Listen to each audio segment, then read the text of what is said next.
بسم اللہ الرحمن الرحیم۔ شروع اللہ کے نام سے جو بڑا مہربان نہایت رحم والا ہے۔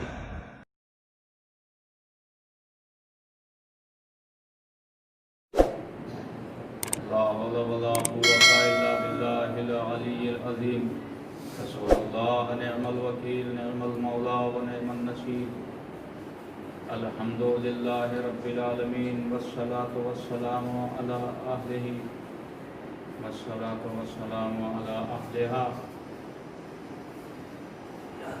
أما بعد فقد قال سبحانه في القرآن الحكيم وهو أصدق الصادقين وقوله الحق بسم اللہ الرحمن الرحیم وَإِذِ ابْتَلَىٰ إِبْرَاهِيمَ رَبُّهُ بِكَلِمَاتٍ فَأَتَمَّهُنَّ قَالَ إِنِّي جَاعِلُكَ لِلنَّاسِ إِمَامًا قَالَ وَمِن ذُرِّيَّتِي قَالَ لَا يَنَالُ عَهْدِ الظَّالِمِينَ۔ صلوات و محمد وعلیہ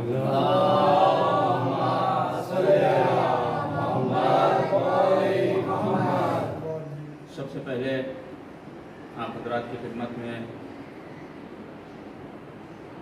امام ضامن حضرت امام علی رضا علیہ السلام کی مبارکباد پیش کرتا ہوں، اور آج کی یہ تقریر بعنوان امامت چند دقیقے آپ کے خدمت میں عرض کرنا ہے۔ پروردگار عالم قرآن مجید میں جناب ابراہیم کا تذکرہ کرتے ہوئے یہ بیان کر رہا ہے کہ ہم نے جب ابراہیم کا امتحان لیا اور ابراہیم اپنے امتحان میں کامیاب ہوئے تو ہم نے ابراہیم کو لوگوں کا امام بنایا۔ جب جناب ابراہیم کو عہدہ امامت ملا تو جناب ابراہیم نے دعا کی، پروردگار یہ عہدہ میری ذریت میں رہے گا۔ آواز قدرت آئی، ہم یہ عہدہ ظالمین کو نہیں دیں گے۔ سوال یہ ہے کہ ابراہیم ہیں کون، ان کی شخصیت، ان کی ذات۔ جب ہم نے تاریخ میں دیکھا تو ہمیں پتہ چلا کہ ابراہیم وہ ہیں کہ جو اپنے وقت کا نبی بھی ہے۔ ابراہیم وہ ہیں کہ جو رسول بھی ہیں، اور اللہ نے یہ عہدہ دینے کے لیے کائنات میں جسے چاہا اسے نہیں دیا، چاہے وہ عہدہ نبوت ہو چاہے وہ عہدہ امامت ہو۔ اللہ نے انتخاب کیا، لوگوں میں انسانوں میں انتخاب کیا، اور جب وہ اس معیار پہ پورے اترے تو انہیں نبوت کا عہدہ دیا، اور پھر نبیوں میں اللہ نے انتخاب کیا تو پھر انہیں رسالت کا عہدہ دیا۔ یعنی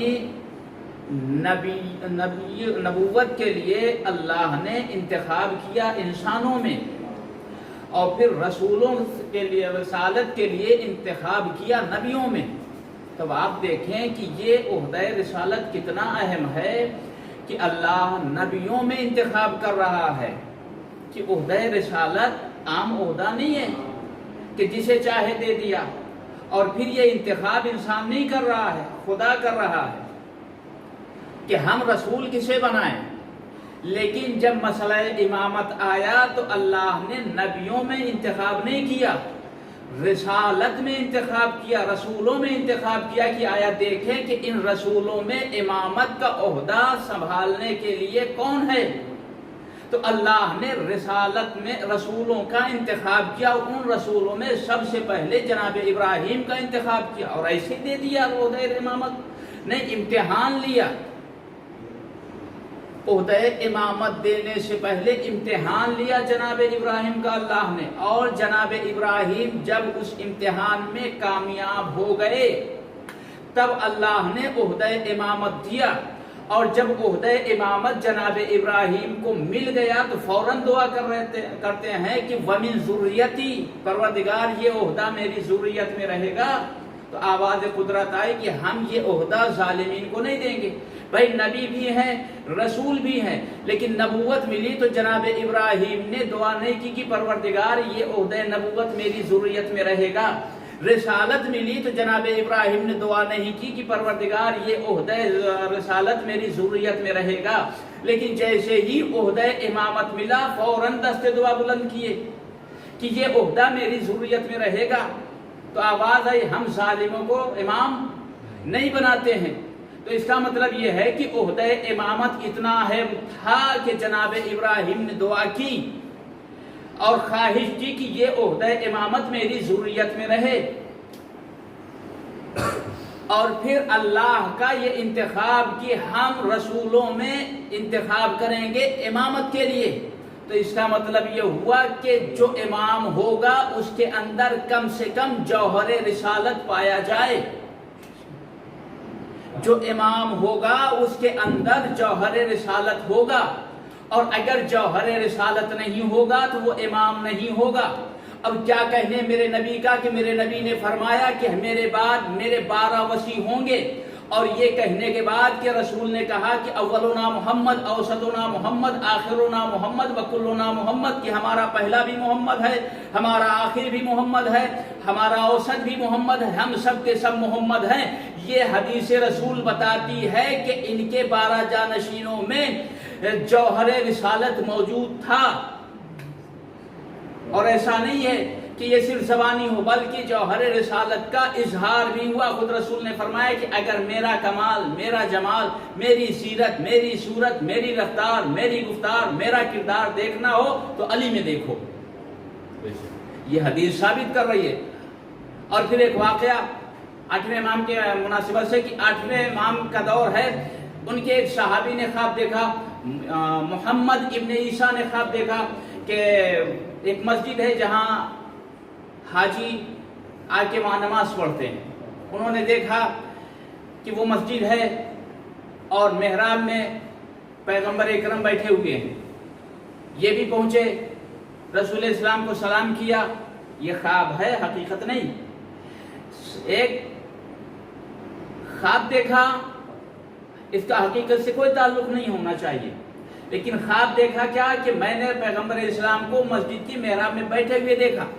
یہ شخص کہتا ہے کہ میں گیا، جانے کے بعد رسول اسلام کو سلام کیا تو رسول اسلام نے جواب سلام دے کے سامنے ایک طبق رکھا ہوا کھجوروں کا. رسول اسلام نے ایک مشت کھجور اٹھائی اور میرے حوالے کی. جب میں نے کھجوروں کو شمار کیا تو میں نے دیکھا کہ وہ 18 کھجوریں تھیں. تو میں نے اس 18 کھجوروں سے یہ تعبیر لی کہ اب میری زندگی کے 18 سال باقی رہ گئے. کتنے؟ 18 سال باقی رہ گئے. چند دن کے بعد پھر یہ اس مسجد میں پہنچا تو کیا دیکھا کہ حضرت علی ابن موسیٰ رضا علیہ السلام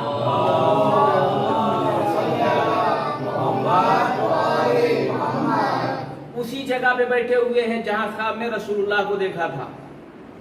یہ آگے بڑھے، سلام کیا،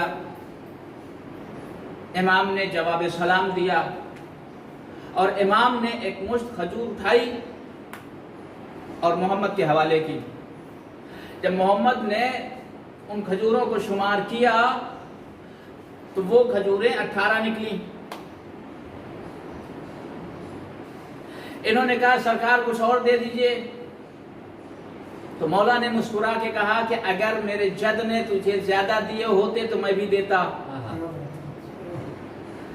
محمد نے خواب میں دیکھا تھا کہ رسول اللہ نے مجھے کھجوریں دی، میں نے شمار کیے تو 18 تھیں. وہ خواب تھا لیکن یہ حقیقت ہے. اور امام نے کیا کہا کہ اگر میرے جد نے تجھے زیادہ دی ہوتی تو میں بھی زیادہ دیتا. تو پتا چلا کہ جس کے اندر جوہر رسالت پایا جائے گا وہی اب وقت کا امام ہوگا. ایک صلوات پڑھ دیں محمد والے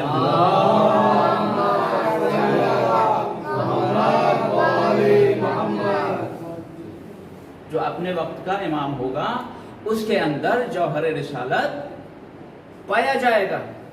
اور انسان کو عقل دی ہے اللہ نے، اشرف المخلوقات بنایا ہے، اسے خود سوچنا چاہیے، غور کرنا چاہیے کہ اللہ نے جتنے بھی ہادی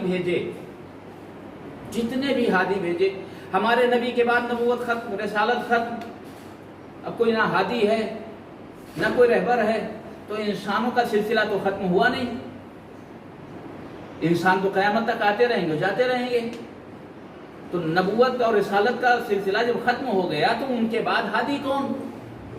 انسانوں کی ہدایت. یہ تو اگر ایسا سمجھ لیا جائے کہ نبوت اور رسالت کے خاتمے کے بعد کوئی ہادی نہیں ہے تو پھر انسانوں کی ہدایت کا ذمہ دار کون؟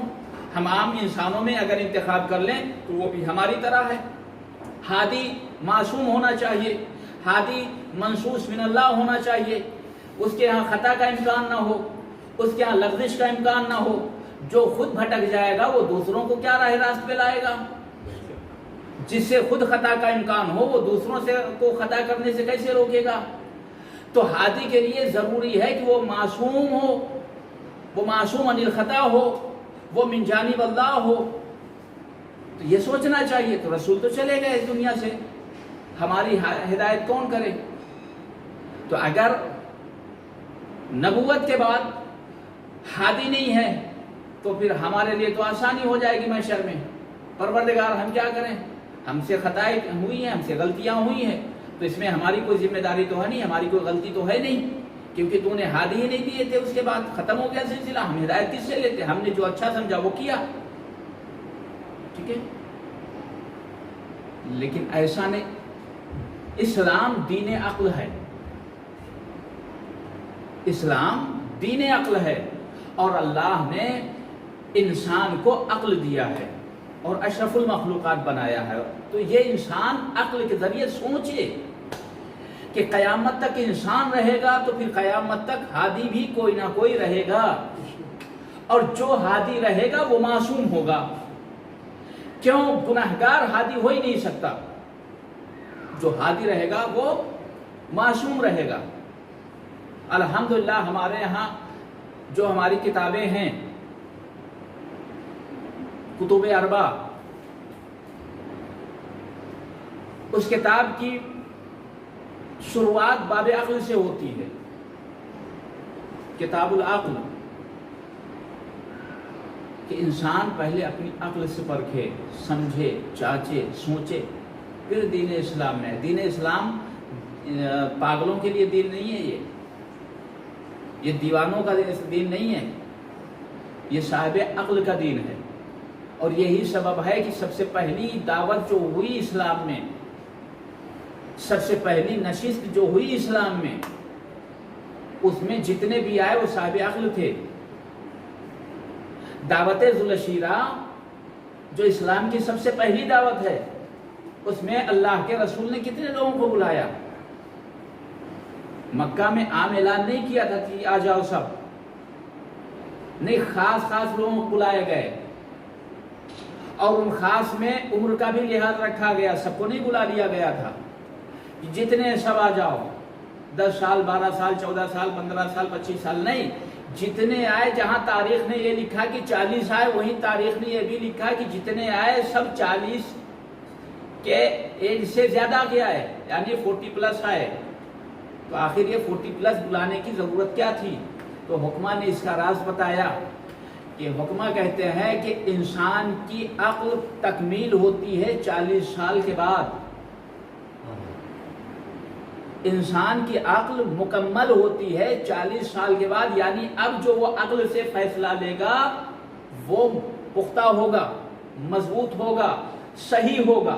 تو رسول اسلام نے جتنوں کو بلایا وہ 40 پلس تھے، 40 سال کے اوپر کے تھے، 45 50 60 سب 40 پلس تھے. تو یا رسول اللہ انہیں کیوں بلایا؟ کہا اس لیے بلایا کہ اگر یہ جب جا کے کہیں گے تو کوئی ان کی عقل پر اعتراض نہیں کرے گا. ان کے سوال پر جو کرے گا وہ خود کم عقل ہوگا. اور رسول اسلام نے بتایا یہ پہلی دعوت دے کر کہ اسلام بے وقوفوں کا مذہب نہیں ہے، عقل مندوں کا مذہب ہے. تو جہاں 40 آئے تھے 40 پلس، وہی ایک 10 یا 12 سال کا بچہ بھی تھا. یا رسول اللہ، جہاں آپ نے 40 پلس بلایا ہے، ایسوں کو بلایا ہے کہ جن کی عقل مکمل ہو چکی ہے، وہاں اس 10 سال یا 12 سال کے بچے کو آپ نے کیوں بٹھا رکھا ہے؟ تو رسول اسلام نے مسکرا کے جواب دیا کہ یہی سمجھو، امامت سمجھو کہ یہ جو آئے ہیں یہ عوام ہے، اور یہ جو بچہ ہے یہ امام ہے. عوام اور ہے، امام اور ہے. عوام عقل کے مکمل اور نامکمل ہونے کی محتاج ہے، امام عقل کے مکمل ہونے کا محتاج نہیں ہوتا. تو عقل انسان کو سوچنا چاہیے، غور کرنا چاہیے. اچھا، اب جو ہے مسئلہ یہ ہے کہ انسان سوچے، غور کرے کہ امام جو ہے کیسا ہو. اللہ نے بھیجا ہے، جناب آدم کو بھیجا، جناب آدم کے بعد نبوت کا سلسلہ چلا. تو جناب آدم جب دنیا سے جانے لگے تو کیا انہوں نے خود اپنے جانشین کسی کو بنا دیا تھا خود سے، یا اپنے قوم میں بول دیا تھا کہ بھئی تم لوگ انتخاب کر لو؟ کہا نہیں صاحب، اللہ نے حکم دیا اور جناب آدم نے اس کو تکمیل تک پہنچایا. یہ سلسلہ انتخاب کا جناب عیسیٰ تک پہنچا. تو کیا ان سارے نبیوں نے خود چن لیا اپنی مرضی سے، یا عوام پہ چھوڑ دیا آپ لوگ اپنا چن لو؟ کہا نہیں صاحب، یہ انتخاب کا سلسلہ جناب آدم سے شروع ہوا اور جناب عیسیٰ تک پہنچا. تو یہ انتخاب نبیوں نے اپنی طرف سے نہ امت کو دیا ہے، نہ اپنی طرف سے انتخاب کیا ہے. اللہ نے انتخاب کیا ہے اور اس کا اعلان کرنے کا حق نبیوں کو دیا ہے. انتخاب اللہ نے کیا ہے، اعلان نبیوں نے کیا ہے. تو جب ان چھوٹے چھوٹے نبیوں نے، اللہ نے انتخاب کیا، اعلان نبیوں نے کیا، تو ہمارا آخری نبی کیا یہاں اللہ اپنا اصول توڑ دے گا؟ کہا نہیں، یہاں اللہ لن تجد لسنت اللہ تبدیلا، اللہ کی سنت کبھی بدلتی نہیں ہے. تو جو اللہ کی سنت ان نبیوں میں رہی، وہی سنت اللہ کی ہمارے آخری نبی میں بھی رہے گی. انتخاب اللہ کرے گا، اعلان نبی کریں گے. تو ہم نے تاریخ کے صحرا میں سفر کرنا شروع کیا. چلتے چلتے ہمیں ایک مقام دکھا، اور اس مقام کا نام ہم نے تاریخ میں دیکھا غدیر خم کہلایا. ہم نے دیکھا کہ وہاں لوگوں کو اکٹھا کیا گیا، اور اس شان سے کہ جو حاجی آگے بڑھے تھے ان کو پیچھے بلایا گیا، جو پیچھے رہ گئے تھے ان کا انتظار کیا گیا.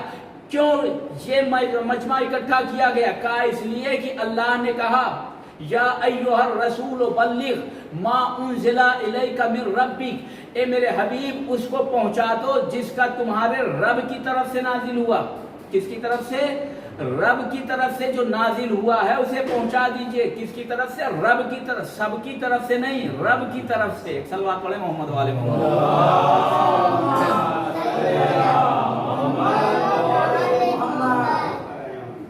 رب کی طرف سے نازل ہوا. لیجئے جو نازل ہوا رب کی طرف سے، رسول اسلام نے اسے پہنچایا. کیا کہا؟ من کنت مولاہ فہذا علی مولا، کہ جس کا میں مولا اس کے لیے علی مولا. جیسے ہی نبی نے یہ اعلان پہنچایا، آیت نازل ہوئی الیوم اکملت لکم دینکم واتممت علیکم نعمتی ورضیت لکم الاسلام دینا، کہ آج میں نے دین کو کامل کر دیا، نعمتیں تمام کر دی اور دین اسلام سے راضی ہو گیا. پتہ چلا کہ اللہ کی سنت بے شک نہیں تبدیل ہوتی ہے. جو سنت آدم سے چلی وہ ہمارے آخر نبی پر آ کے ختم ہو گئی اور اللہ نے اپنے دین کو کامل کر دیا. تو پھر بعد علی یہ سلسلہ چلنا چاہیے. تو کون ہوگا؟ کہ جس کے ہاں جوہر رسالت پایا جاتا ہے. یہ 8ویں امام کا جشن. عقل کے متعلق بس ایک حدیث سن لیجیے اور اس کے بعد اپنی گفتگو ختم کر دوں. مامون کا دربار ہے، درباری بھرے ہوئے ہیں، علماء بیٹھے ہوئے ہیں. سوال کیا گیا کہ بتائیے عقل کسے کہتے ہیں؟ عقل کی تعریف کرنے کے لیے کہا گیا. علماء نے تعریف کی کہ عقل اسے کہتے ہیں جو اچھائی اور برائی میں تمیز کر لے، یعنی پہچان لے کہ اچھائی کیا ہے اور